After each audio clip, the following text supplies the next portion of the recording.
Hello and welcome back to Riverland Women, the podcast which celebrates the amazing achievements and inspiring stories of women across South Australia's Riverland and Mallee. I'm Kerrie Lush from the podcast station. I'm a journalist, radio broadcaster and podcast producer and mentor.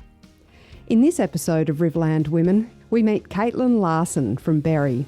Originally hailing from the United States, she's a New York-trained theatre and circus performer. So how did she end up in the Riverland? For Caitlyn, it was a series of life-changing and sometimes quite random events. The move hasn't all been smooth sailing, particularly with the challenges of establishing a new business in the region and having a very traumatic introduction to motherhood. Caitlyn shares more on that in the interview. But first, I asked her about her earlier years growing up in the US. I had a great childhood. I have an older brother. He's 3 years older, and we fought like cats and dogs. And we lived on a couple acres with some horses, so I could go out the back, jump on the trampoline, get on the horse bareback, ride around, find the coyotes. It was very outdoorsy. I grew up skiing and snowboarding and whitewater rafting and just outdoors all the time. Yeah, very active, rock climbing, gymnastics, all the sports, soccer. I even know how to kick and throw a ball. Not as well as my mother would like, though. She wanted me to be a quarterback, and I am not good at throwing the football. So, I excelled in other ways. So childhood was there, schooling all in Reno as well? So yeah, I went all the way up through what y'all say primary and secondary in Reno. And then when I graduated from high school, I went to university in New York. I went to New York University for theater and lived in Manhattan and had to do that quickly because it was $56,000 a year to go, and I only got a half scholarship. That's US dollars. So it was a 4-year program, but I went fast and did it in 3. And it was an amazing experience, and it broke me right down and built me back up. And it was, I just finished paying it off 5 or 8 years ago because thank my mother, the saint, for helping me with that. But yeah, it was amazing. It was a huge culture shock, and it really changed the way I viewed the world. And that got me more into the performative side of things. Completely different to your outdoorsy childhood in Nevada. What were some of the things that you studied as part of the theatre course you did there? Yeah, so I did a theatre course. It was called Playwrights Horizons was the group I was in. And it was you got to learn how to do every aspect and then learn to specialize where you wanted to go. So I did, in my freshman year, I did a little bit of directing, a little bit of stage managing, a little bit of lighting design, set design, sound design. And then eventually I found that my passion was creating original work. COW, COW was the program. So I was in the COW program, and we would create all these original pieces and then basically write them, cast them, direct them, and put them on stage. And mine were always kind of acrobatic from my gymnastics background, and always including music and some singing, and always really weird and the leaf fell from the tree, and then it was rolling around and became something else. It was very, I don't know, a little bit wanky, and yeah, I didn't find circus until after college. So I graduated from uni, started teaching theater at some really upscale summer camps and things around the city in the very rich Jewish sectors of New York, and made some decent money, and then found circus after that, and then just jumped in with both feet. How did you find circus? You literally ran away to join the circus. So the PG version is that my friends and I used to go to upstate New York to my friend's dad's Hungarian hunting hound farm. And we would go up there, and we would essentially go into the woods and have a little on our own and have a little adult stuff that, made smoke. And then you would come back and show what you created in the forest while you were in that artistic state. And then you would put that together and bring it back to New York to put it on a stage. While we were there, somebody said, "Oh my God, why don't you just you should be in the circus?" And it was a light bulb went off.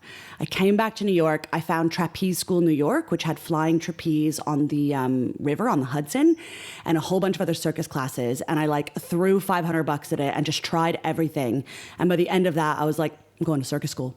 I'm going to do this. And I found a program in England, and I went over there for 6 months of intensive training. And I went from we call it the freshman 15. It's like where you go to college and you gain a bunch of weight because you're figuring out how to eat like an adult, right?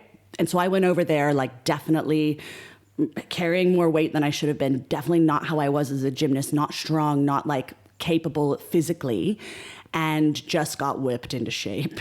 And then all my theater background and all that physical training came back, and I learned a whole bunch of different disciplines and put on a big show there. And then when I left there after 6 months, I went with this company called Circus of the Kids, COTK. And I started traveling around the States teaching circus to kids at schools and putting on shows with them.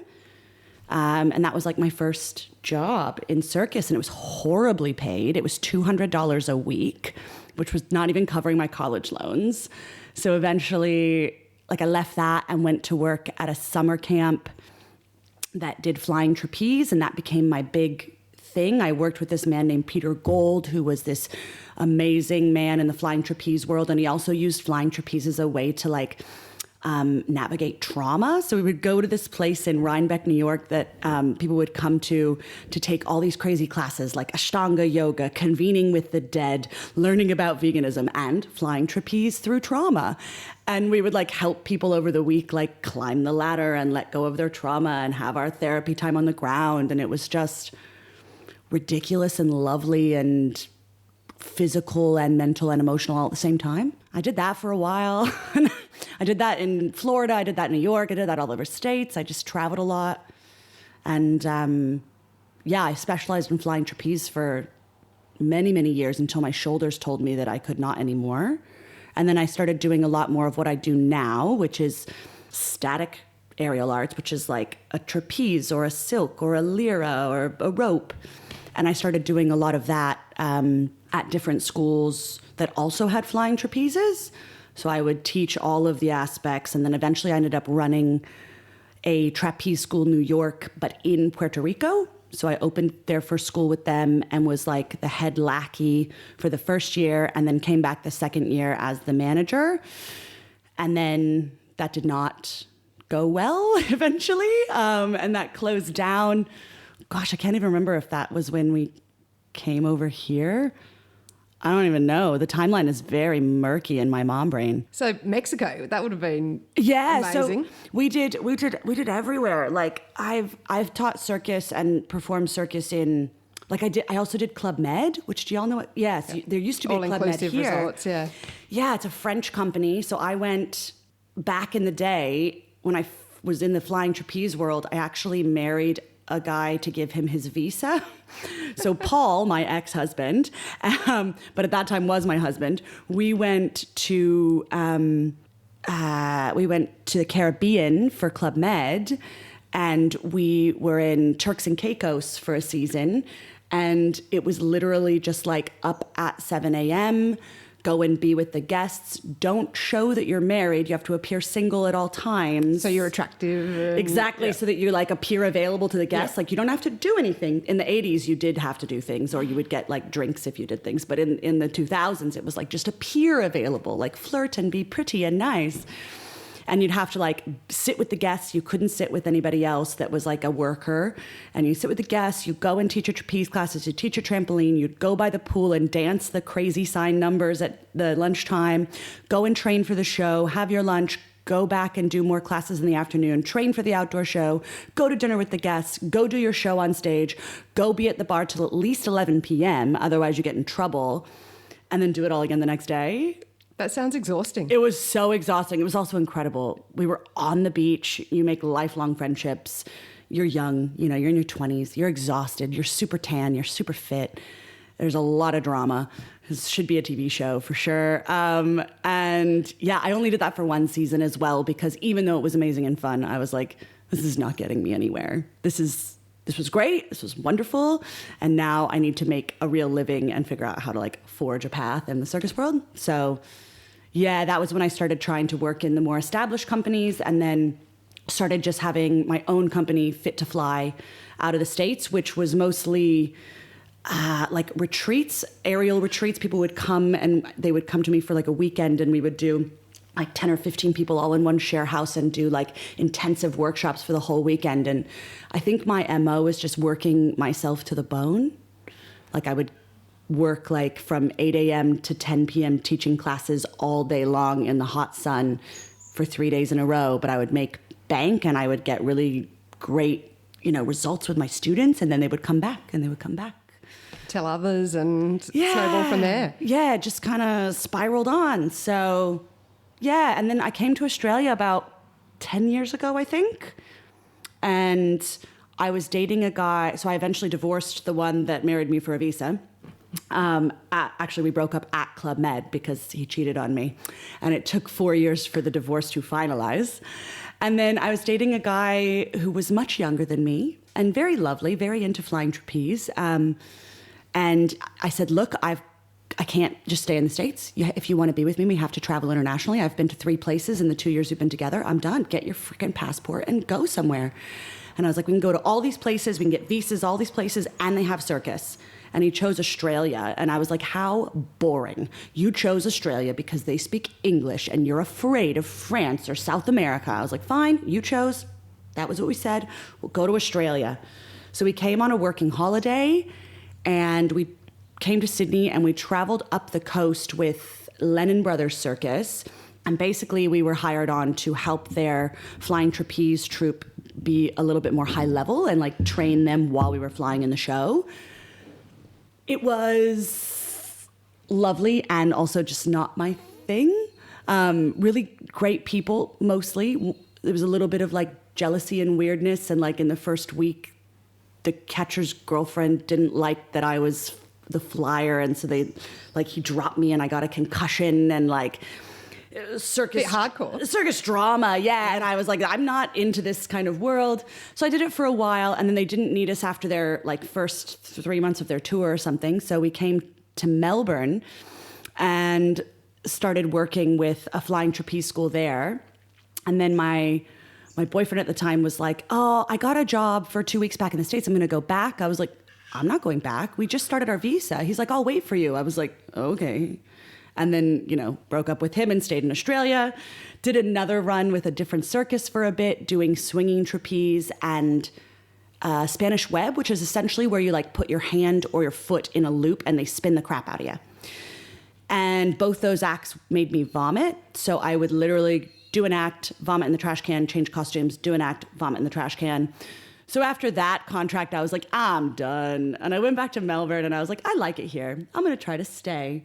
So I left and went back to the States and got a student visa. And I was lucky enough to get a scholarship to Australian Christian University for exercise science. It was another bachelor's degree, which I already had in theater, but it was the way in. So I came back to Melbourne on my student visa. And then while I was doing my student visa, I also started working in some circus schools there and training with some friends and putting on wild and crazy fringe shows and getting an adult circus troupe. And I did the whole degree and I was studying with like the professors with their research group. And they had worked out a way to get me my master's upgrade to PhD with a 3-year program while getting paid. And I was like, what stability? I have never experienced this. Yes, I could be a professor. Let's do it. And around the same time, I broke up with a guy that I had been with for like 4 or 5 years. And we were like ready to do the thing. And he turned into an alcoholic. And I was like, maybe not so much. So there was like all this just drama and I was like, okay, all these things are happening. So I was like, all right, I'm starting this upgrade to PhD. I'm saving money to buy myself a shitty apartment 30 minutes outside the city. I'm just going to have a fun summer. And in that fun summer, it was 2019 to 2020. We all know what happened there. And during that fun summer, I actually met Zach, who I married this past weekend. And Zach and I really hit it off. He came to Melbourne for a gig. We matched on Tinder. We were supposed to just have a summer fling. And then we found a lot more. And we accidentally went to McLaren. Well, we went to McLaren Vale on purpose, but then we accidentally made a baby. And then found out about it basically, I went back to America at the beginning of 2020 to see my family and was going to LA for one night of fun with my best friend Chad and my friend Miko, who came from Australia to have a fun time. And I found out there that I was pregnant, and I was like, juice for me. And then I had to figure out a whole new visa situation. I came back and COVID hit hardcore. Oh, so you managed to get back though in those I got few back months. in March, right before everything went crazy. And the borders so Zach is from here and I was still in Melbourne. And the borders were still open. So I was able to come over to Adelaide, and we went to Fringe, and we're like, what are we gonna do? What should we date? What? And we just slowly dated on the phone and online and back and forth a little bit for the pregnancy. And during that time, I was still trying to work towards my master's and all this research program, but everything was shutting down. And all my face-to-face work in Melbourne shut down. All of my clients, all of my circus, all of my research. I was like, well, shit, I got to make money. So they had this thing where if you were in the health world, that you could be a temperature tester. So I would don full PPE and at 3:00 in the morning, drive an hour and a half to Tringinga in the middle of nowhere where there's all these warehouses. And I would stand out in the freezing cold and take people's temperatures to make sure they didn't have COVID while hugely pregnant. And eventually the border shut completely. And I was trapped on this side and Zach was trapped in South Australia, and we couldn't get back and forth. And we kept applying saying okay, well, this thing's getting real. I'm very large. Can I come across the border and stay there? I'll quarantine, I'll do whatever I have to do. We fought the government for 3 months. We applied 17 times. We had letters from all kinds of the Tim Chafee, everyone around, all the places, all the doctors, everyone. And it just never worked. And then all of a sudden, I was 36 weeks pregnant, and we got the letter that said, hey, you can come across, you leave tomorrow. And I was like, holy crap, holy crap. So my friend Miko was like, okay, great, we're gonna mobilize. And we got my friends, and we weren't allowed to have people around us in Melbourne. It was so locked down that we all had to wear masks and be in the driveway, and I couldn't carry very much because my abs had split at 5 months. But we packed up a trailer, borrowed a friend's truck. My friend Amy drove all that trailer up to Mildura, where we paid a courier who was allowed to cross the border to deliver it across the border and give it to Zach, who took the trailer and unloaded all my stuff. Amy drove back. I packed my car with stuff and drove across the border at Border Town and got tested.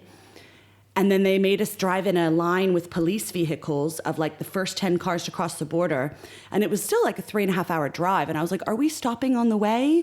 They're like, go to the bathroom now. I was like, I went 5 times, but I'm just asking. And they were like, well, you surely can hold it. And I pulled up my jumper, and they were like, yes. So we stopped, and police escorted me to the toilet. And I was like, I promise I'm not rubbing myself on the walls. I just need to wee. And then we went to the Pullman Hotel, and I paid $3,000 to quarantine for 2 weeks. And it was wild. I was still teaching classes online while that was happening. So I had a little bit of I had my baby shower online. Zach and Xavier, my stepson, drove down and held up signs saying, we love you. The baby had not been named yet. We called her Hiroshima because she was a bomb that got dropped on our lives. So we're like, we love you, baby Hero and Caitlyn. And I'm just bawling and so emotional, so ridiculous. And then eventually got out of quarantine.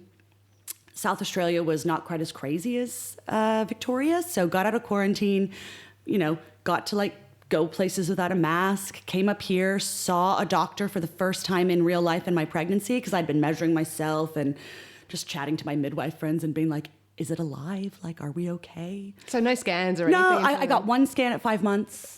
Yep. Wow. Yeah, it was intense. I saw my OBGYN once online. I saw a midwife once when the baby was not doing well.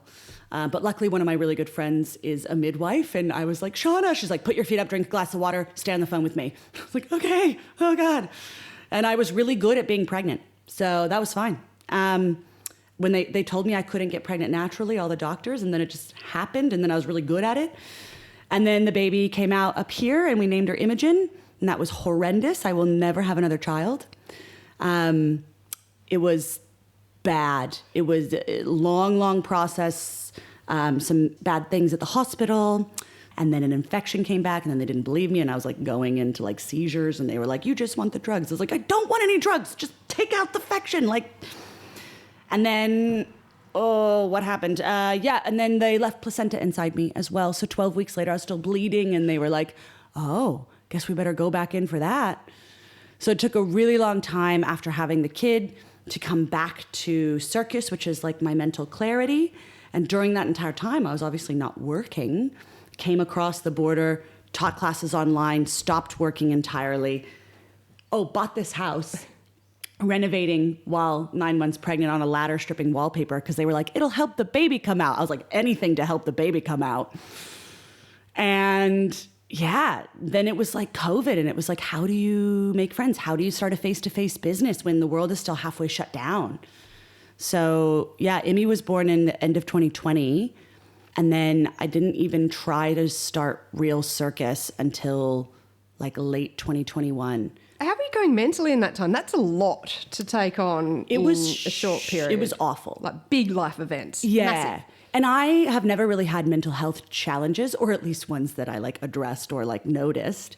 And I got postpartum depression and maybe a little bit of psychosis, really bad.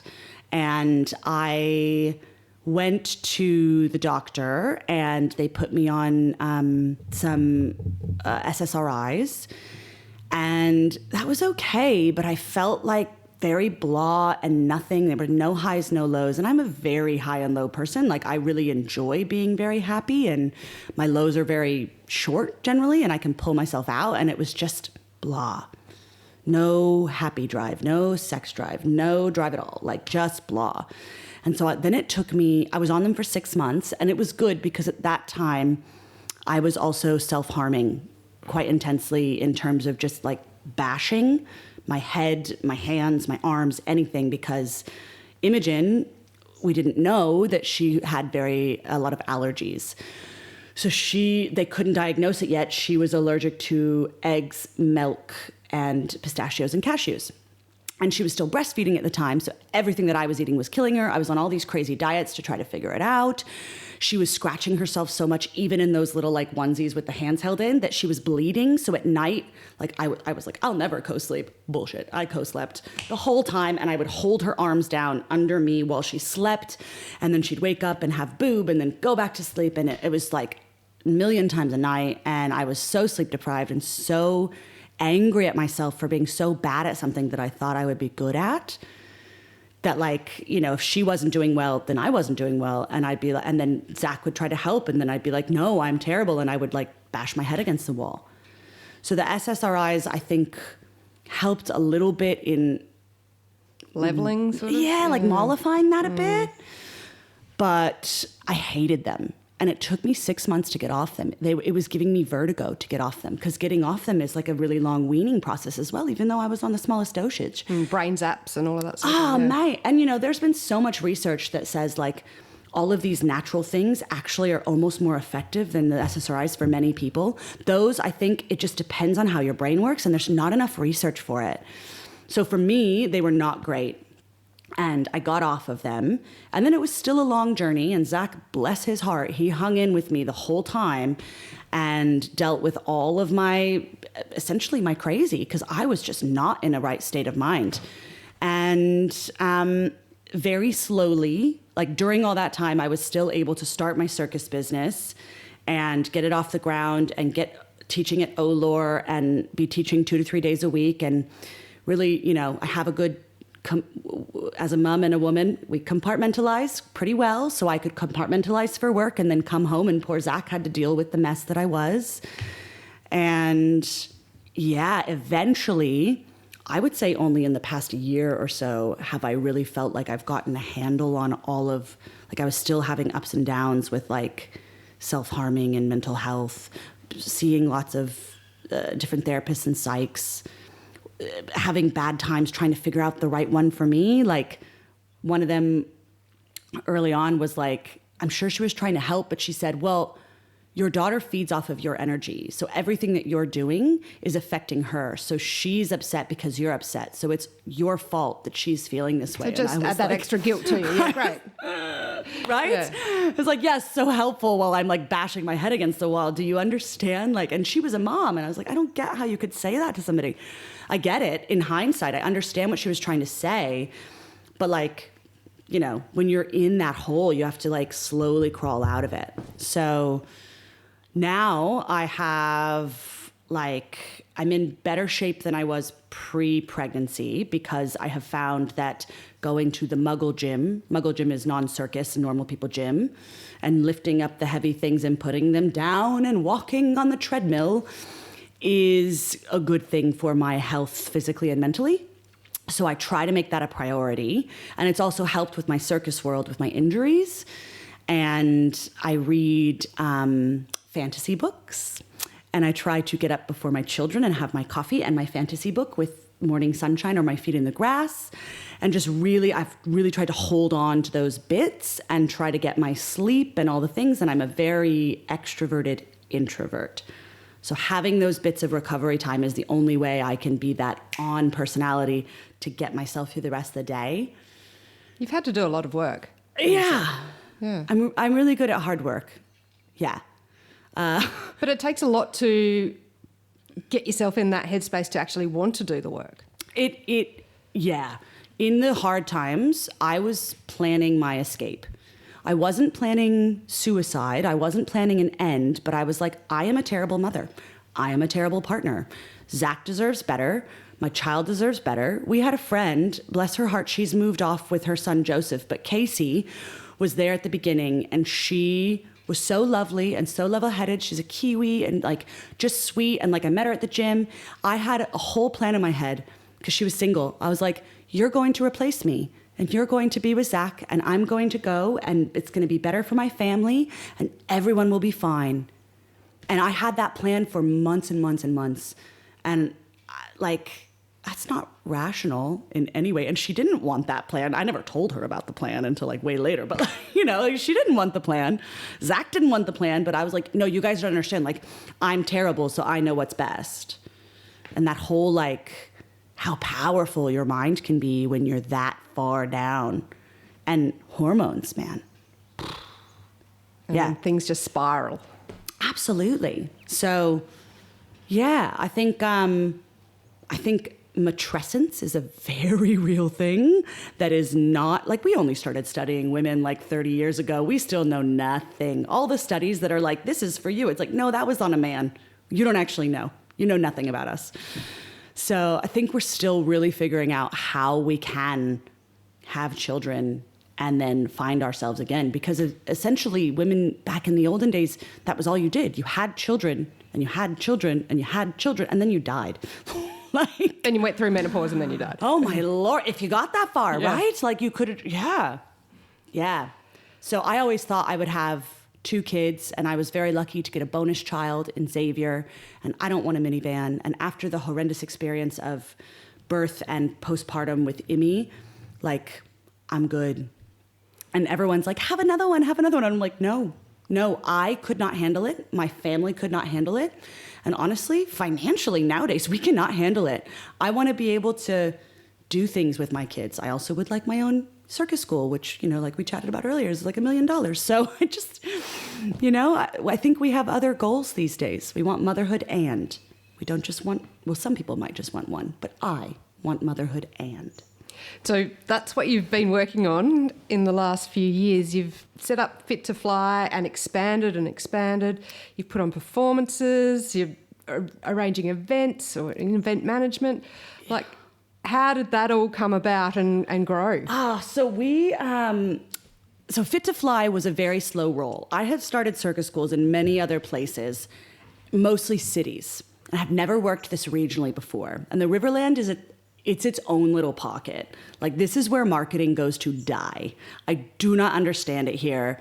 And it's very word of mouth, and it's very like, oh, if I haven't known you since primary school, I don't trust you. So it's going to take me 3 other people trusting you before I will trust you. And I'm like, I don't have time for that. And if my friends aren't going, then I'm not going to Oh go. my Lord. And if they don't go myself. that week, I won't go that week. Like, and they don't care if they paid for it. Like, it's so different. And so I'm still definitely not a Riverlander, but I am a supporter of the Riverland. And I live here and I pay my taxes and blah, blah, blah, highest rates in the freaking state, you know.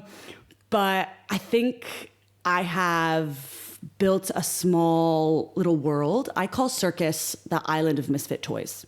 Misfit people. That's all the people who you may fit in other places, but you haven't really found your spot. And Circus is so inclusive and welcoming, and it's literally for everyone, or at least the way that I do Circus is for everyone. And I started very small with a few classes a week, and now I've built up to having Monday, Wednesday, Thursday with special things on Friday and like events on the weekend and birthday parties and all the things. And we got to the point where last year, 2 years ago, I wrote a grant and I tried to do this program called Finding Flight After the Flood. And it was a program that was free to the students that included transport from Renmark for kids. So it was really aimed at those low-income families because Circus has high overheads. Like, it's more expensive than dance. We have smaller classes. We've got a lot more equipment, a lot more insurance cost. So it would transport the kids on Fridays from Renmark to Olor to do 2 hours of class and back for 2 terms. They learned Circus, and then they got to put on a show that they helped create about how the Riverland was faring after the flood. So it was like social circus, connecting to place, pulling all those things together. And it was great, but also ridiculously hard. So then I was like, well, let's use what you have. Work with the people who want to be there. Like, they're who's showing up. That's your community. So my cohort of hardcore, they drank the Kool-Aid, they're there to stay. I wrote another grant and I got 28 grand to do basically a professional development program. And last year we did that for the whole year, and it paid 5 locals, 2 adults and 3 teens, and then had everybody do a stage show at the end. So it put on a show. I think we had 25 people in the show. And it was creating the show, writing the show, doing auditions, and then casting the show, and then rehearsing the show, producing the show, and putting it on the stage. And while I did the majority of that work, they were there for the process, and I showed them all the things, and they had little spots and pieces that they did, and they learned tons, and they got paid. And we got to do a show at the Chafee for 2 nights, and it was incredible. It was amazing. Did you saw it? Yeah. It took my 6-year-old. Yes. And so it was, it involved tons of locals. It had music, it had circus, it had dance, it had all the things. And it was for all ages. And it even had inclusive, the audience helped, get Scare the Wolf away or call out the next fairy godmothers. And that's the kind of stuff that I love to work on. And everyone was so excited about that show and so surprised at the level of professional that it could be.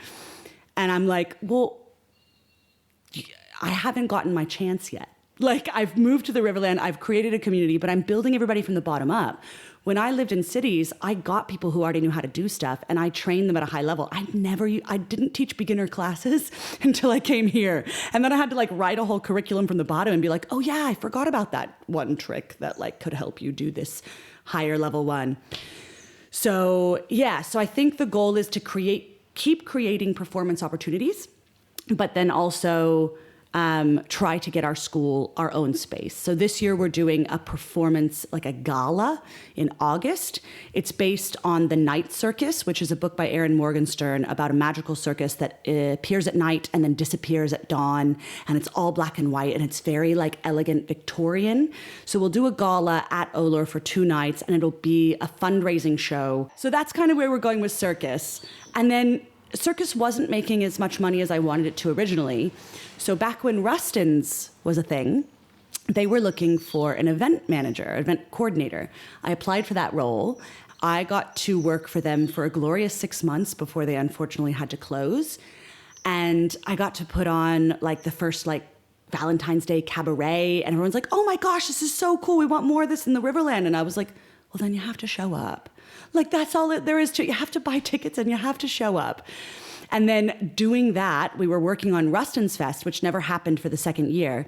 And I met Andrew Sarakinis, who is Cerez is his company name. And we actually didn't get along at first. We were kind of bumping heads because he was coming from the entertainment side and I was trying to protect like the other side. And then we were like, when Rustin's closed, we were actually like, no, we're on the same page. Like, we should do this. And so he was like, I want you to work with me. And I was like, I would love to. And his idea was to kind of revamp the old Riverland Food and Wine Festival. And so in last year, we put that on for the first time. And we sold out at 1,200 tickets. Like, we went from like 0 to 100, and there were some issues, like there was some issues with the bar, and it was 40 degrees, and it was so hot. But it was enough of a success that we were like, all right, this is working. Let's keep going. So we decided to do it again this year, and we like changed everything that we could to deal with all the feedback. And it was another great success. It was a much less hot day. We had 5 wineries involved. We had a bigger space. The bars went beautifully. We had, Mackenzie is such a great band. They played gorgeously. And we got really great feedback. People were really keen and happy and excited. There's always something to fix. We need, shade over the toilets. Okay, great. Let's do that next year. And then I was talking to Andrew and I was like, well, food and wine is great, but there's such a stigma around it. Everybody has their idea of what it is. I was like, we need something that's ours. He's like, well, I always wanted to do this thing, and I want to do it in the winter, and I want to call it Winter Wine Down. So now we've just launched, which I got to have a little bit more creative fun with, Winter Wine Down, which is June 6th in Renmark on the riverfront. And that one, we actually got some SATC drought relief funding. And that will be a red wine festival. And I got to bring in a comedy show called In Poor Taste, which is these 2 boys that have been working all over the world in fringes and off Broadway in New York. And they have like this irreverent, funny, kind of taking the piss comedy show with wine tastings. So it's about the wine. It's bringing that up in our region again. It's pulling all these things together. And it's going to be in a gorgeous, clear dome tent with twinkle lights on the river with fire pits outside and food trucks and wine barrels and branded seating because Mitre 10's one of our sponsors. Shout out. So yeah, Andrew and I just kind of hit the ground running and we just keep having success, but we are at the point where we're like, we're doing too many jobs. We are just 2 people. Eventually we're going to need to have more. So we've pulled on Studio Evergreen as well. That's Mel, and she's our kind of socials and marketing person. Yeah. You've also been involved in local theatre. I went and saw you in Come From Away, which was just incredible. Such a great performance. Are you still involved in that, and does that help your business? Does it help with connection in the Riverland and something for you? Yeah, I think Zach and I consider my musical things just my me time. He's like, I want that for you. Because I did go to school for that and I do love it and I love singing. So I have a couple little things that are just for me. So I'm in a band called Random Notes and it's a jazz band with horns and I sing because I can't play an instrument. And then the musicals, I haven't done it every year. My first one was Mixtape, and then I took a year off for Evita, and then Come From Away, I could not take a year. Come From Away is such an incredible musical, and I was so freaking lucky to get that role. Beverly Bass is a role of a lifetime, and like the production team, Narelle and the production team took a chance on me as well because, I mean, I get it that I have the American accent and my mom's from the States and she's from Texas. So like I literally just channeled her for my accent. But I was going to the States during the rehearsal period and I had that booked for ages and we were going to see my family and going to Disney World. And I was like, I'm going to be gone for 3 weeks. Like, I can't rebook that. And they were like, well, then you can't really audition. And I was like, oh, what a hit. And then they were like, actually, you know what? You should still audition and we'll just see what happens. And if you're the best fit, you're the best fit. And they gave me the role and I was like, oh my God, I will work my tush off. Like I will do everything. And that, I think everyone in that show, we all were so excited to get it. And then we were all like, oh my God, what have we done? Like the choreography alone for that show, like Mac Gromit was like at his house, on his back patio. He labeled all of his patio chairs with numbers so that he could practice his choreography. That's the level of commitment we were all at. So what's next? We talked about Wind Down. We talked about looking maybe for a space that you can build your school even further. Yeah, I mean, next I think, well, Okay, so I just told you I got married on the weekend. Yes, congratulations. Thank you so much. And you kept that hidden. Here I am doing an interview with you today, a couple of days after being married. Well, so it was a secret. We did it as a 40th birthday party for my partner and I. And we did it this past weekend because we wanted my American family to be able to come over on their school holidays. So we had some people come over and it was amazing. And we didn't tell anybody except my mom, my American family, and my best friend Miko guessed. And then she was kind of like the coordinator on default. And so even the kids didn't know. And we didn't even tell Zach's mom because, as she knows, Sadie, you're not very good at keeping a secret. And so she said she was thankful we didn't tell her because then she would have spilled the beans. And so nobody knew. And literally after, and I also double booked Haley Ramsey, who was our celebrant, who's also one of my best friends up here. And she was like, Caitlyn, I have a wedding on that day. You told me Friday and now you're telling me Saturday. And I was like, I'm so sorry. And she's like, it's fine. I'll drive back. I'm already dressed. As soon as I get there, we'll go on stage and we'll do it. And I was like, okay. So she arrived at 7:05. At 7:15, she pretended to roast Zach and I. And she said, Caitlyn, go back behind the tent, because we were at Riverbush in the dirt. Like it was a dirt party. The kids were doing dirt angels. Like it was amazing. And I go back and she sends my mates with me and they don't know. And my friend Lee is like helping me zip on this white dress. And he was like, ooh, white dress. What act are you doing? And I was like, Lee. And Miko goes, Lee, did you get it yet? And he goes, no, I'm trying. The zipper's getting stuck. And she goes, Lee, look at the dress. And he goes, and he starts tearing up and he goes, you're getting married. And I was, yeah. And then we brought the kids back and I was like, all right, guys, get your clothes off. Mama's getting married. Put on these outfits. Immy, here's the flowers. Xavier, here's the rings. Walk me out. And Immy was like, yeah, throwing flowers everywhere. And then we had like a 5-minute wedding ceremony, raced off to take some pictures with Kiara, our photographer, and then came back and just like had cake and danced. And I made the cake, like everyone just pitched in. Family helped us set up pop-up tents. We borrowed trestle tables. Everyone brought their own chair. We bought a lot of tubs and put a bunch of drinks in. We had a bunch of cider left over from Food and Wine. And Andrew, bless his heart, was like, I don't want it. Happy birthday. This is for you. Here's 9 cases of cider. I was like, oh my God. So like drank a lot of cider and just danced in the dirt. And we made the cakes from boxes and had a big long board we put them on, and then we all decorated them with like store-bought frosting and like threw fruit and like Nutella on it, and it was great. It was very on brand for us.